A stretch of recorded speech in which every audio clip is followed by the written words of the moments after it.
स्वप्न नगरी मुंबई. या झगमगत्या शहरात बरेच जण आपलं स्वप्न पूर्ण करायला येतात. पण झगमगत्या या शहरामागे त्याचा एक काळा भूतकाळ आहे, जेव्हा इथे सत्ताही बंदुकीच्या जोरावर मिळायची आणि इज्जतही दहशतीने. संपूर्ण मुंबई ही गुन्हेगारीच्या विळख्यात सापडली होती. साधारण 82 ते 83चा तो काळ होता. मुंबईमधल्या गिरण्या बंद झाल्या होत्या आणि गरिबीमधून मार्ग काढत बऱ्याच जणांनी गुन्हेगारीचा मार्ग धरला होता. त्यापैकीच एक नाव होतं अमर नाईक उर्फ रावण. वडील मारुती नाईक गिरणी कामगार होते. गिरण्या बंद झाल्या, त्यामुळे परिस्थिती हलाखीची होती. अमर हुशार होता, पण या काळात अमरचं शिक्षण सुद्धा सुटलं होतं. त्यात अमरचं डोकं एका वेगळ्याच दिशेने धावत होतं. त्याला झटपट यश हवं होतं आणि त्याला सत्तेची हाव सुद्धा होती. पण परिस्थिती मात्र आड येत होती. पोटा पाण्यासाठी अमर नाईकचं कुटुंब दादर भाजी मार्केटमध्ये भाजी विकायला लागलं. तिथे काही गँगची माणसं अनधिकृत हफ्ता वसुली करायला यायची. कधी पोट्या गँगची माणसं यायची, कधी बापट गँगची, तर कधी गवळी गँगची माणसं यायची आणि ते प्रत्येक विक्रेत्याकडून आठवड्याचे 500 रुपये घेऊन जायचे. पण हे अमरला काही पटत नव्हतं. तरी सुद्धा तो गप्प होता. असाच एक दिवस 20 वर्षांचा अमर नाईक आणि त्याचा मोठा भाऊ अजित नाईक भाजीच्या गाडीवर बसले होते. तेव्हाच नेहमीचे बेकायदेशीर हफ्ता वसुली करणारे पोट्या गँगची माणसं तिथे आली आणि अमरच्या मोठ्या भावाला हफ्ता न दिल्यामुळे मारायला लागली. हे मात्र अमरला सहन झालं नाही आणि तापट डोक्याच्या त्या अमरने तिकडचा सुरा घेतला आणि त्या खंडणीखोरांच्या अंगावर उगारला. त्याचं ते रूप बघून सगळेच घाबरले आणि तिथून पळून गेले. पण या घटनेनंतर तो 20 वर्षांचा साधा मुलगा गुन्हेगारीच्या अंधाऱ्या जगात शिरला.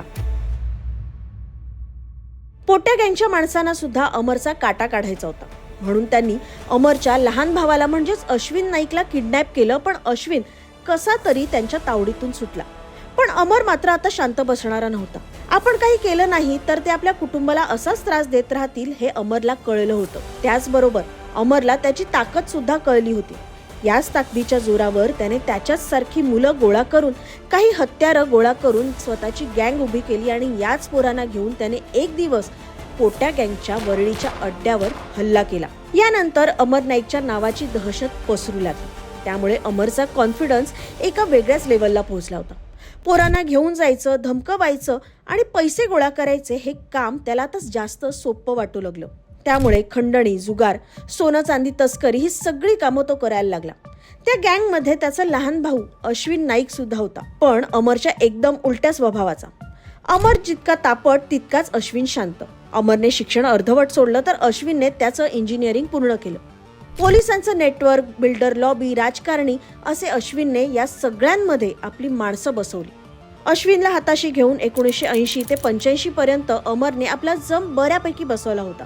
या काळात दाऊदची पण चर्चा होत होतीच, पण अमरने आपल्या गुन्हेगारीची एक वेगळीच शैली तयार केली होती. रावणाची 10 डोकं 10 कडे असावीत तशी त्याच्या टोळीतली काही प्रमुख 10 माणसं होती. त्याने त्या प्रत्येकाला वेगवेगळं काम वाटून दिलं होतं.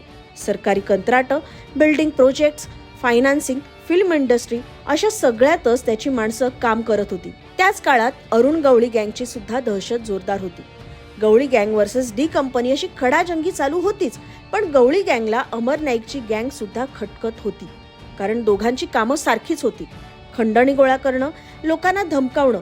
त्यामुळे गवळी अमरच्या गँगला सुद्धा नडत होता आणि गवळीला शह देण्यासाठी अमरने गँगस्टर राम भटची हात मिळवणी केली.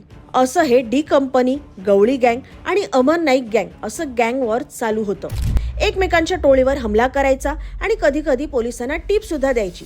हे असे प्रकार चालू होते. यातच अमर नाईकला धडा शिकवण्यासाठी अरुण गवळीने अश्विन नाईकला किडनॅप केलं. कसा तरी अश्विन त्यांच्याही तावडीतून सुटून पळून आला, पण अमर नाईकने मात्र हे सगळं मनावर घेतलं.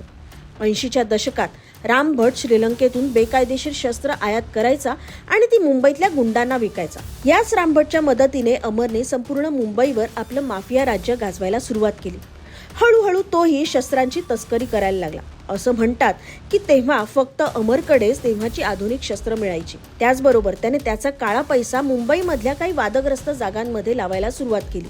मुंबईत माफिया राज वाढत चाललं होतं.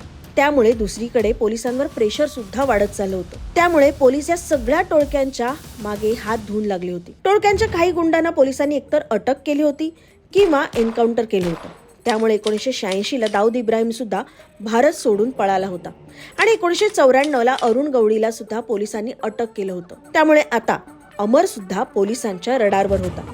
त्यावेळी पोलिसांनी ओळखू नये म्हणून प्लॅस्टिक सर्जरीचं फॅड सुद्धा गुंडांमध्ये होतं आणि असं म्हटलं जातं की अमर नाईकने सुद्धा लंडनला जाऊन प्लॅस्टिक सर्जरी केली होती. आता प्लॅस्टिक सर्जरी म्हणजे मूवी सारखं अगदी चेहराच बदलून टाकणं असं काही नसतं, फक्त थोडीफार चेहरेपट्टी बदलते. अमर नाईक सुद्धा काहीसा असाच दिसू लागला होता, पण त्याचा फारसा काही उपयोग झाला नाही. 10 ऑगस्ट 1996ला मुंबई सेंट्रलच्या YMCA ग्राउंडवर एन्काउंटर स्पेशालिस्ट विजय साळसकर आणि टीमने अमर नाईकचं एन्काउंटर केलं. रावण तर संपला, पण आजही अमर नाईकच्या या गोष्टी सांगितल्या जातात.